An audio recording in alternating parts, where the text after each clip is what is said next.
মোস্তাফিজুর রহমান ওরফে রানা সারা রাজ্যে সিপিআইএম এর একমাত্র বিধায়ক। 2026-এর বিধানসভা নির্বাচনে বিরোধী প্রার্থী হুমায়ুন কবিরকে হারিয়ে সিপিআইএম থেকে জয়লাভ করেন মোস্তাফিজুর রহমান।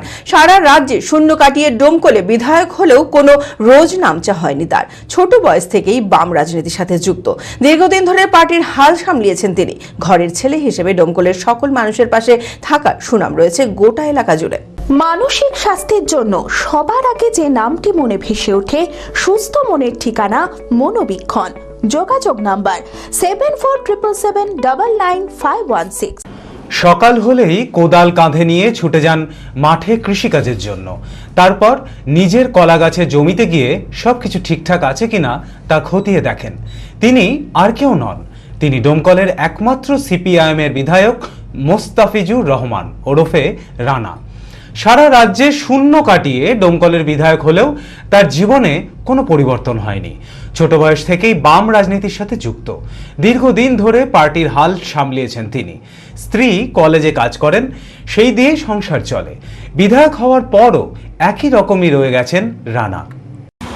সবারই সঙ্গে মিশে থাকে, সবারই সঙ্গে, কোনো রাজনৈতিক কালার দেখে না কারো। ওনার কাছে সমস্যা পড়লে কেউ যা আসলে যতটা পারে চেষ্টা করে যে সবার সমস্যাটা সমাধান করে। আশা করছি শান্তি ফিরিয়ে আসবে। মানে ডোমকলে এবারকার নির্বাচনে তো খুব অশান্তি হয়নি, তারপর আগামী দিনে যাতে না হয় সেই চেষ্টাই করবে, যাতে এইরকম নির্বাচন হয় প্রতি বছর, সেটার দিকেই লক্ষ্য থাকবে আশা করি। একসময় ডোমকল বলতে বারুদের গন্ধ ভেসে আসতো, তবে এখন এগুলো সবটাই অতীত। এবার ভোট হয়েছে গুলি বারুদ ছাড়াই, তাই শান্তিপূর্ণ নির্বাচনে স্বস্তির নিঃশ্বাস ফেলেছে এই এলাকার মানুষেরা। একদম এমন অবস্থায় চলে গেছে যে ডোমকল মানে চারিদিকে ডোমকল মানে বোমকল হিসাবে পরিচয় করে দিয়েছিল। তো সেই জায়গাতে আমরা যে আমাদের এমএলএ কে পেয়েছি, অবশ্যই ঠিক হবে, সবার সঙ্গে কাজ করবে, উন্নয়ন হবে। ডোমকলে উন্নয়ন তো একদম স্থগিত, কিন্তু এবার অবশ্যই আপনারা দেখতে পাবেন সমস্ত কাজগুলো সবার চোখে আসবে ইনশাআল্লাহ। এটা আমরা আশা করি শান্তি ফিরে আসবে। অবশ্যই শান্তি ফিরে আসবে এবং একটু সময় লাগবে। 2026-এর বিধানসভা নির্বাচনে তৃণমূল প্রার্থী এবং প্রাক্তন পুলিশ সুপার হুমায়ুন কবিরকে হারিয়ে জয়লাভ করেছেন তিনি। ঘরের ছেলে হিসেবে পরিচিত রয়েছে ডোমকল জুড়ে। মানুষের বিপদে আপদে পাশে থাকার অঙ্গীকার করেছেন বিধায়ক মোস্তাফিজুর রহমান।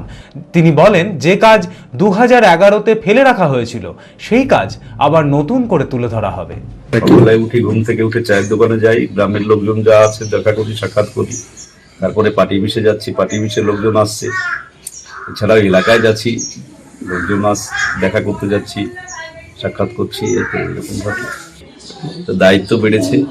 365 দিনে তো পার্টির কাজ করি, যার ফলে এটা বিধায়ক হওয়া মানে আর একটু কাজের পরিসরটা বাড়া, মানুষের জন্য দায়িত্ব বাড়া, সেই কাজ করতে হবে, এটা চ্যালেঞ্জ। সেই ডোমকল আর নেই, মানুষ অনেক সচেতন হয়েছে।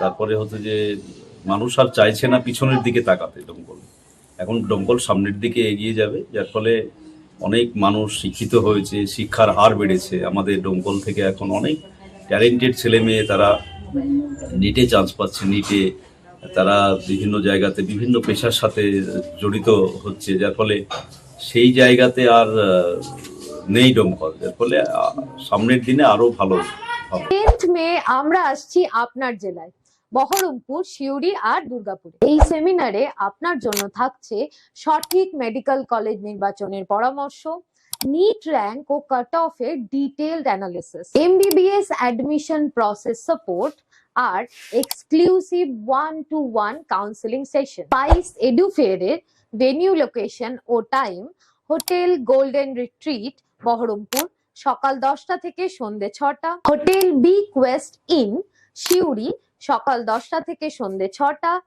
আর হোটেল পিয়ারলেস ইন দুর্গাপুর, সকাল 10টা থেকে সন্ধ্যে 6টা। ভেন্যু, লোকেশনের ডিটেলস আর আপনার নিজস্ব স্লট বুক করার জন্য পরের ফ্রেমটিকে স্ক্রিনশট নিয়ে রাখুন। তাহলে দেখা হচ্ছে মে মাসের 10 তারিখ আপনার সাথে স্পাইস এডুফেয়ারে।